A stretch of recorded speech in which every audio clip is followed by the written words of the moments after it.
Уже оформляют троих, блин. Каратеева поймали на контрабанде алкоголя. Для нас эта поездка началась максимально круто. Все понимали, что это исламское государство, и в целом там с алкоголем могут быть проблемы.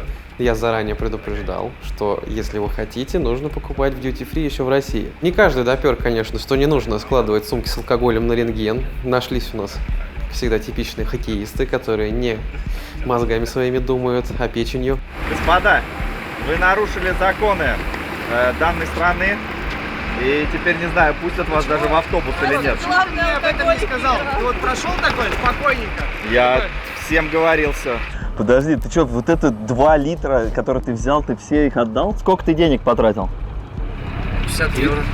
Они такие, мы выльем в себя, походу, они выльют. А что, каратей-то где? Полиция. Каратей в полиции? Вы что, серьезно сейчас?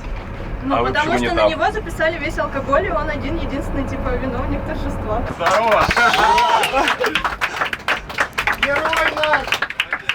Мы были последние, я просто прохожу, и он такой, типа, там, сыр, давай. Ты же не сыр, что-то откуда? Я сыр, там. Полям по полям, едет синий трактор к нам. Мог быть синим каратей, а алкоголь он весь отдал. У нас была еще более крутая история. Пока мы ехали с аэропорта до Иран-Мола, мы влипли в интересную ситуацию. Мы ехали на автобусе, и на какой-то из развязок машина просто, грубо говоря, по местному МКАДу начинает сдавать назад и въезжает нам в бочину. Пока водитель шел к двери, чтобы выйти и разобраться в ситуации, машина просто развернулась и уехала в другую сторону. Водитель сошел как ни в чем не бывало, и мы поехали дальше. Нас это очень сильно удивило, но это забавно. Он уехал. Нет, мы попали в аварию. И тачка уехала. Да вон, туда уехал. Я спал, блядь, кто-то въебал. Все, приехали. Я такой, блядь, куда приехали? Проснулся, блядь. Мы уже все, играть начнем. Итак, мы подъезжаем. Наши туристы готовы, заключенные тоже готовы. Мы добрались, наконец-то. Это Иран-Молл, самый крупный торговый центр. Больше, чем даже Дубай-Молл. Я тут сейчас масштабы его не покажу.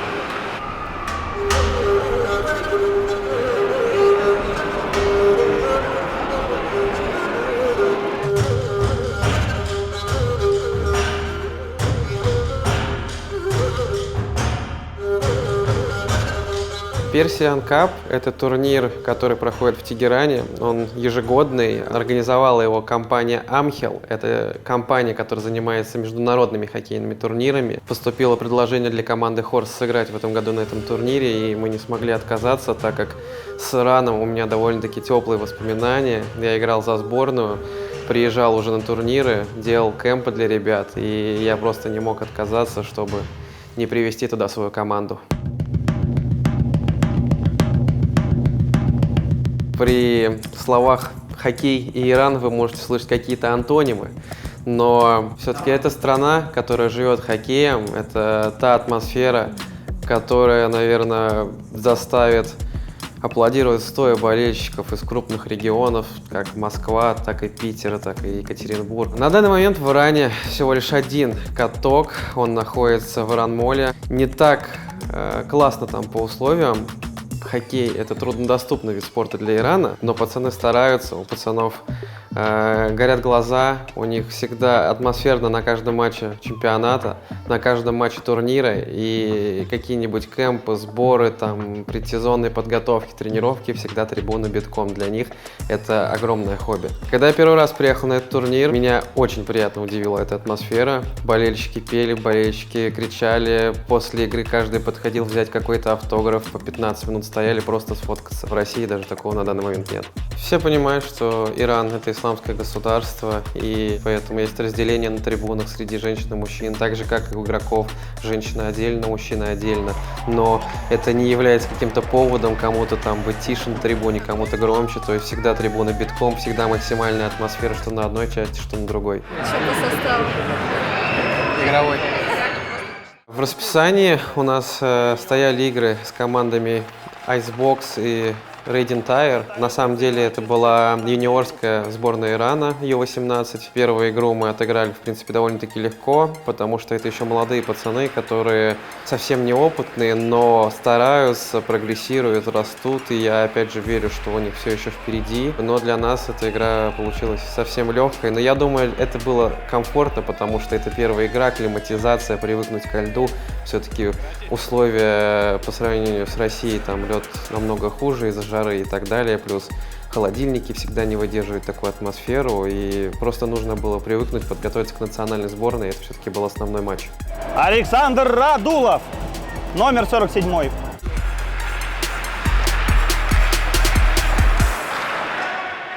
Сейв. Там вратарь русский, походу.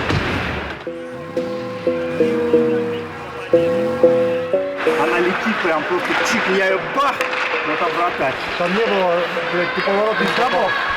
Вот, человек повороту не попал, говорит, там вратарь, блядь. Ты что лезешь в мое интервью, блядь, а? Да, смотри, куда ты. Вот ты в рекламу, блядь, попал. Блядь, вот ты представляешь, вот это, а это называется команда.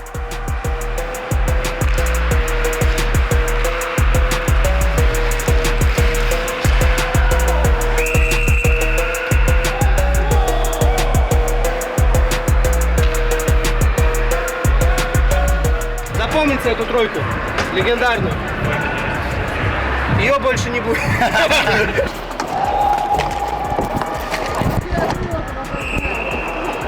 Чего? Да что опять-то, блядь? У тебя ебало противное. Я же его просто отодвинул. А нехуй, блядь, двигай, Да блядь. пиздец.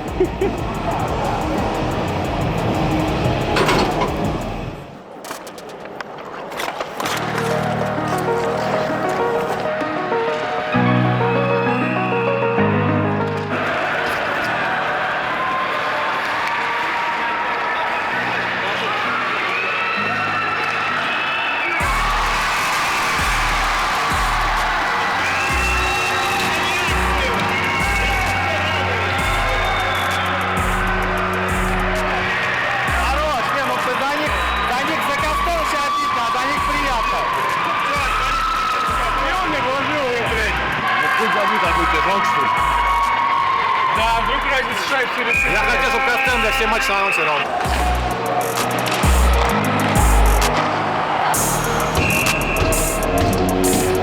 Пользуясь случаем, передаем привет Денису Казионову.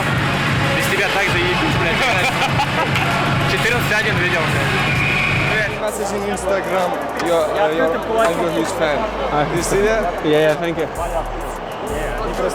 Пацаны, давай болельщикам спасибо, чуть-чуть постучим. Да, да. Сейчас, давай, все подъедут.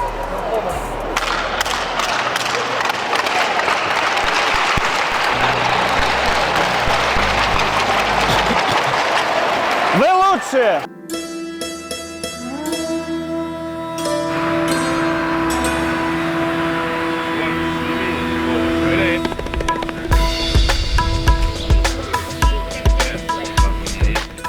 Это первое здание в Иране, которое пятиэтажное было, типа самое высокое. Вот этот зеркальный зал. Вообще, ты глянь, какая красота. Офигенно. Вот это круто, вот это красиво, действительно. Это прям для дедов экскурсия. Вот мой бы дед кайфанул, а я, блядь, сейчас откинусь. Это вообще ужас. Ну что это, блядь? Осколки от зеркал, нахуй, которые у моей прабабки, блядь, валяются еще, нахуй, с того века, блядь, в гараже. Я ничего не понял. Я не понял, кто здесь находился, но там действительно красиво. Но мало. Там трон, пойдем покажу. Там вообще прикольное место на самом деле. Пойдем. Это наш дед, ему любое место прикольное. Смотри. Потому что старше его, блядь, у него, видишь, вот эти вот мамонты, блядь, рога торчат. Давай. Те, кто сидели на этом троне, здесь, вот, видишь, можно подняться. Там, скорее всего, ну, что-то стелилось, и там сидел один из правителей. Исламская страна, да, а тут вон какие фрески на стенах. Видели? Главная голова покрыта.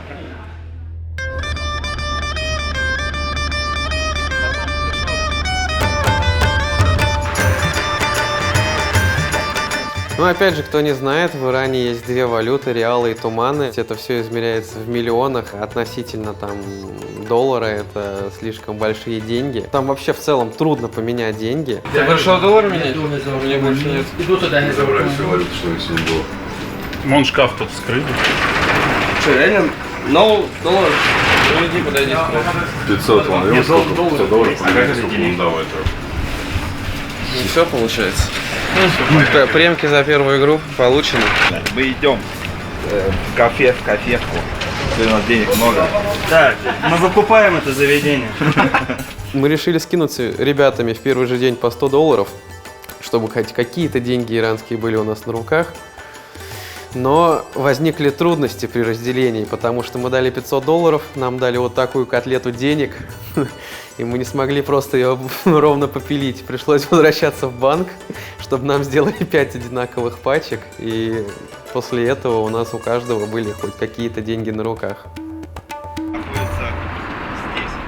Впереди нас ждал второй матч против национальной сборной Ирана. Для меня это, наверное, вообще как бы грандиозное событие. Еще в январе я играл за сборную Ирана на турнире Казань Кап, защищал цвета этого флага с Володей Королевым, который также выступал против сборной Ирана в этом матче. По игре, мужички, сегодня, откровенно так, игра за первое место. В принципе, они, может, где-то и не умехи, но они очень самоотверженно играют и, по сути, очень умно. В откат 0-5 и очень много на себя ловят.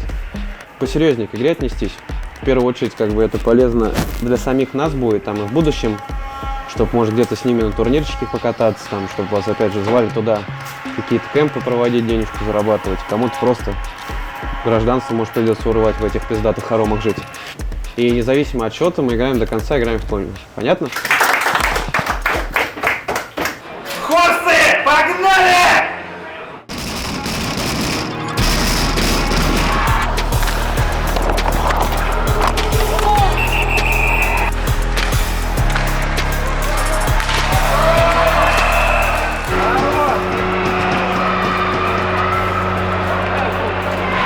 Забросил.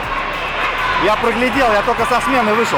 Первый опасный момент был все равно у меня, но я не смог. Мы вышли вперед, сразу же в первом периоде повели 1-0. После этого мы пропускаем гол. То есть для меня это был небольшой шок. Мы дали небольшую слабину, и ребята нас наказали тут же. Я на секунду буквально отвернулся, увидел, что там кто-то что-то замешкался на зоне на вбрасывание. И Джалал, мой братишка Дадаш, подобрал, как воткнул ее Кастену, а Кастел был вообще не готов, потому что он не в той был физической форме, судя по всему. Взрыв эмоций, взрыв стадиона, и реально, вроде как ты пропускаешь, но все равно мурашки по коже. Атмосфера, ты представляешь, весь стадион гудит. Но все равно дальше мы взяли себя в руки, наладили свою игру. Вот что значит правильно к большинству подойти. Вот я сказал, давай, наверное, я все-таки останусь сейчас. А вы там пойдете забросите. Вот давай, дальше, работаем, давай, блядь. Мы выиграли, но если с юниорской сборной там был очевидно по счету разгром, то здесь вот эти качели туда-обратно, и трибуны реально максимально кайфовали, а мы кайфовали вместе с ними. Уровень иранского хоккея, он не сказать, что близкий к нашему профессиональному, но я стабильно раз в год пересекаюсь со сборной Ирана и понимаю, что у ребят уровень подготовки с каждым разом все выше, выше и выше.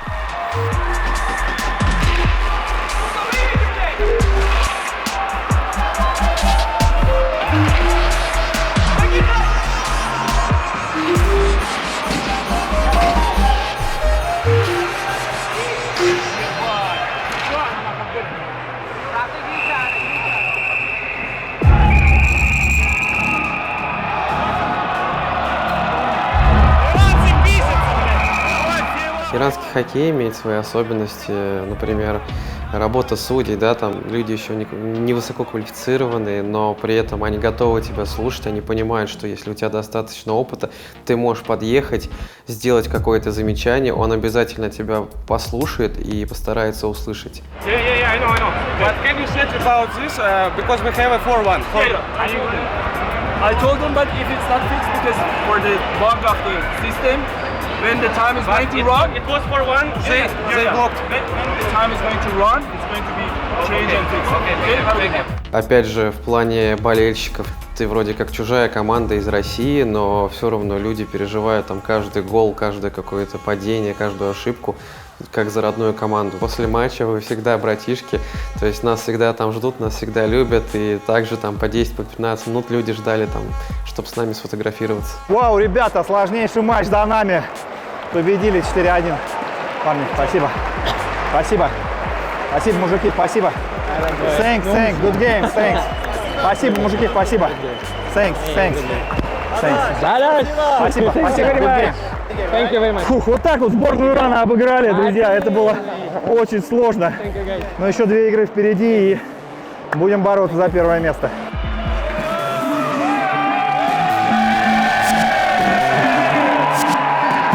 Ты как какой-то как герой приезжаешь, плюс это все видят вживую, опять же, там какие-то лакроссы, там темы с остальным прессом и так далее, они все от этого тащатся, все подходят, пытаются что-то даже коверкано на русском тебе сказать, зацепить как-то в приятном смысле этого слова. Спасибо.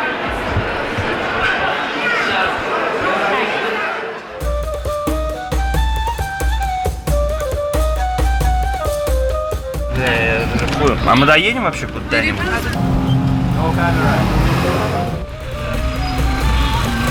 Иран — это вообще в целом такая страна, где все еще, наверное, даже лет на 20 отстает от России. И, например, там пользоваться интернетом, тот же алкоголь и так далее, это все вообще очень трудная тема. Слава богу, что там были такие люди, как Овис, которые помогали там сим-картами с интернетом местными и так далее, и все. У нас хотя бы у 2-3 человек команды был интернет, мы хоть как-то могли там разбиваться на группы и ловить какой-то коннект при этом. А, не, я лимонад. На раздаче. Спасибо. Просто на пол крышки кидает, все нормально.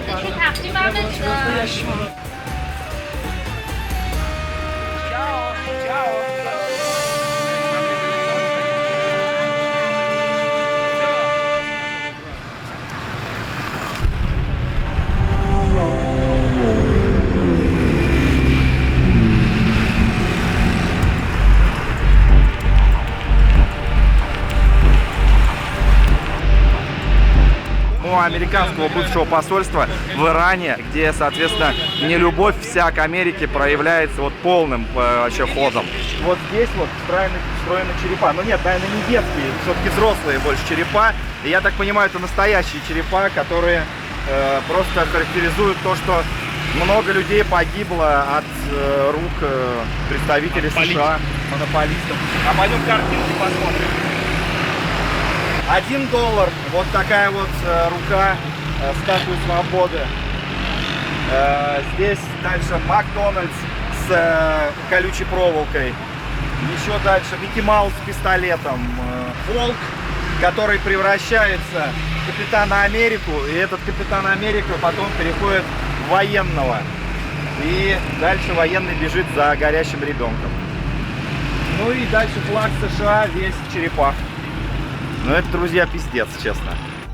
Люди почему-то думают, что это какая-то ненависть, но если тут общаться, наверное, это все глубоко уйдет в политику. Я считаю, что это не связано с хоккеем и с нашими выпусками никак. Но в целом очень много иранцев ездит в Америку на учебу, живет в Америке и так далее. То есть нет никакой ненависти.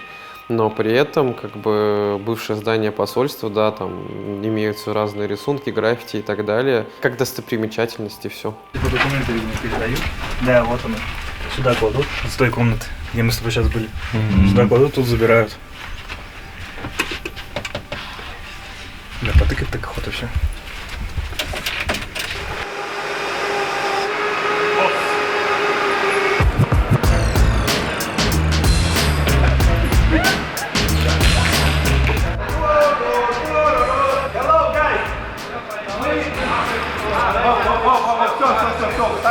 Стой, остановись! Дай выйти!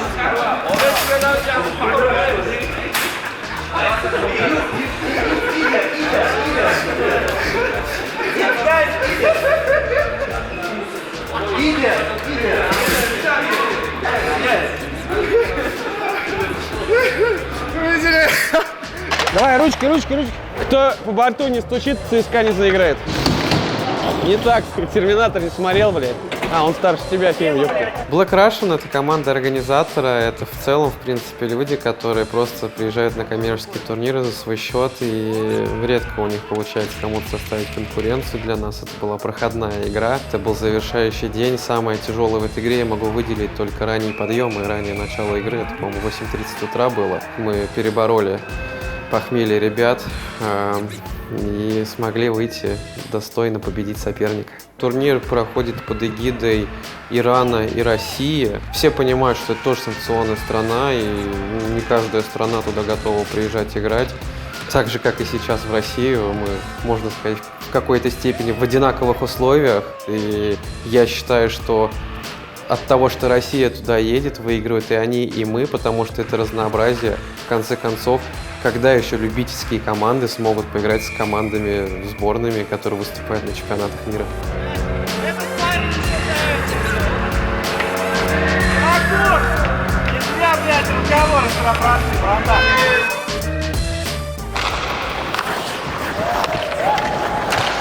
Молодец, Вань!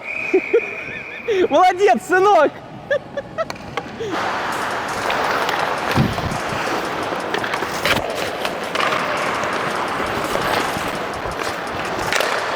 Ура! Молодец, сынок, блядь! Мама, мы ЦСКА!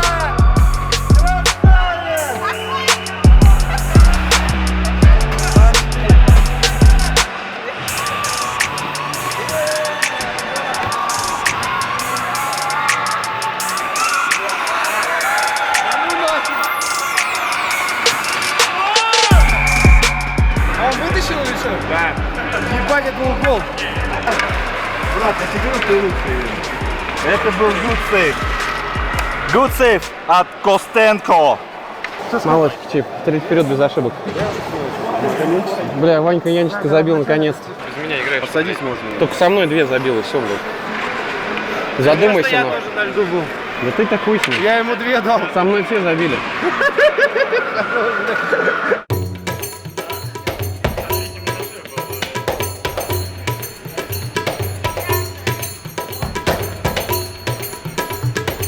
Окей. Здесь? Yeah. А мы сейчас после этого куда едем? All? Yeah. And sale for me present. Yeah, this to start. Как я понимаю. Че?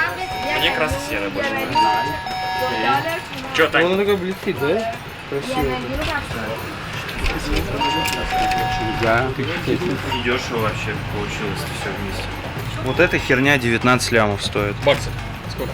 Ой, я не знаю, что мне там насчитывал. Это их роспись. Потом этот Где-то на 50 баксов. четкий он мне тоже что-то за 6 всунул со скидкой. Зажигалка и вот 2 топорика. Какая красота. На еду и на всю остальную канитель за все дни меньше ушло, чем вот за вот это вот говно. В Иране нет таких зарплат даже, как в России, и хоккей — это не дешевый вид спорта, и парни, в принципе, платят в основном за свой счет, опять же, там, по возможности им что-то где-то выдают, но всех не оденешь, и помимо того, что парни тренируются, они какие-то свои уже там микроталанты вкладывают в детей, то есть у каждого там по 3, по 4 подкатки в день, кто-то ведет какие-то команды любительские, кто-то сам играет, занимается для себя. После того, как я отыграл турнир в Казани за сборную Ирана, представителей сборной, один из главных из них — это Овис, еще тогда спросил меня, возможно ли, чтобы я провел кэмп в Иране. Плей-офф был с Хорсом, у меня просто не было возможности выбраться, а тут как бы турнир, Хорс приезжает, и понимая, какое количество там любит хоккей и готово тренироваться, я понимал, что я один не вывезу. Я Овису сказал, мне нужна помощь. Предложил его Илью Винокурова. Первый день, к сожалению, мне пришлось тренировать одному, потому что Илья траванулся и немножко разговаривал с раковиной, а у меня получились очень незабываемые сборы благодаря ему, потому что 6 часов на льду, в сумме 120 человек, и это все в одиночку. Плюс не все еще иранцы хорошо владеют английским, да и я бы свой английский не называл идеальным. Оно немного выбивало из колеи по сравнению с российскими тренировками, но опять же, там, начиная со второго дня, когда Илья подключился уже ко мне, было все намного проще, динамичней, плюс с каждым днем ребята осваивали все больше упражнений, и считаю, что к последнему дню мы уже дали по максимуму программы, и в целом это получились очень продуктивные сборы.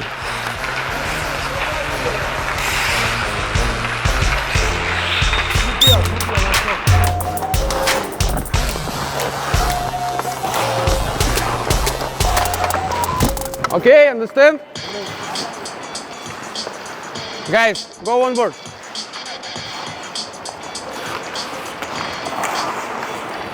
Jalal. After whistle. Guys, who do you like forward? You have a false. You need to touch the puck.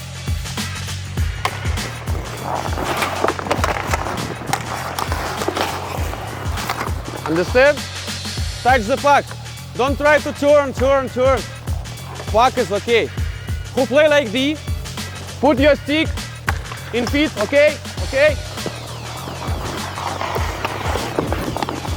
Understand?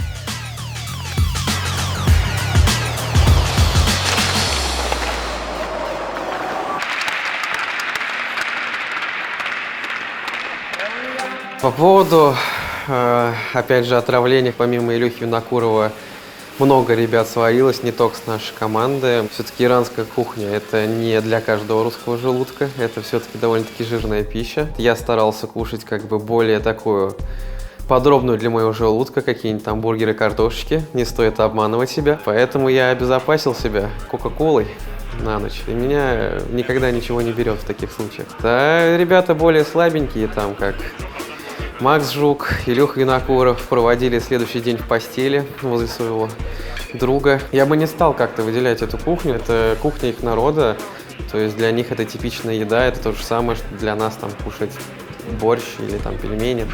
Алкоголя нет, в основном безалкогольное пиво, то есть эта поездка опять же сплотила нас как безалкогольную команду, показала, что мы и так в порядке, мы дружный коллектив.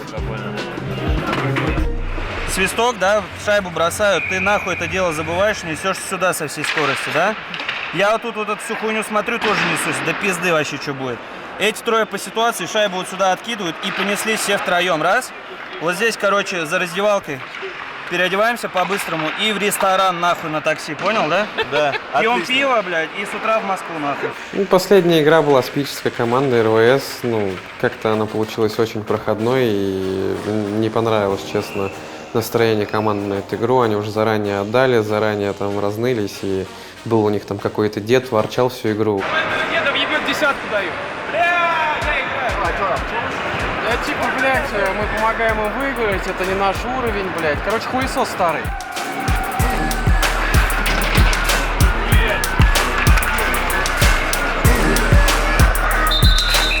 Слава богу, Чипа его воткнул, пару раз огрел, этого деда убрали, и мы спокойно доиграли игру. Мы отыграли на своем уровне этот турнир. Я считаю, очевидно, что мы должны были забирать 4 из 4, так и получилось.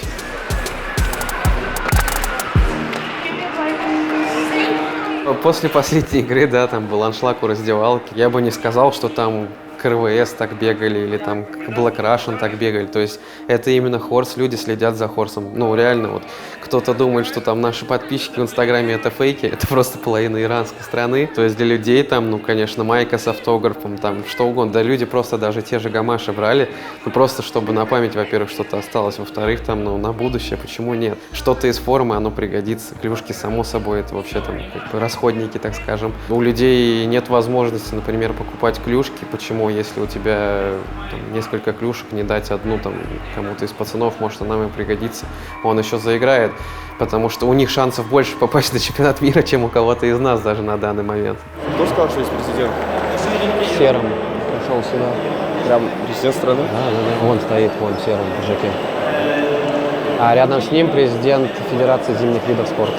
лично для меня это, конечно, огромный плюс был, во-первых, вывести команду после сезона. У нас уже, наверное, как традиция, то есть 3 года команде и 3 года после сезона мы стараемся проводить какой-то турнир. В этот раз он получился выездной международный. Я показал людям, что такое Иран, что такое хоккей в Иране, атмосфера. Для меня, наверное, это какой-то такой повод для гордости, потому что у людей никогда Иран и хоккей не были взаимосвязанными, а тут тот же Саня Мерезкин, там, игрок с глобальным опытом КХЛ, он реально кайфанул сам от этой атмосферы, он мне в раздевалке признал, что это было реально круто, и он бы еще приехал. Всем спасибо, что нашли время поехать в поездку. Всем спасибо здесь за самоотдачу. Приятно с вами было провести там этот сезон, с кем-то познакомиться, с кем-то давно знакомы. С кем-то мы будем работать дальше, кто-то у нас постепенно, то здесь, то там. Вот, как бы всегда вас рад видеть. Всем спасибо. Давай, малыш.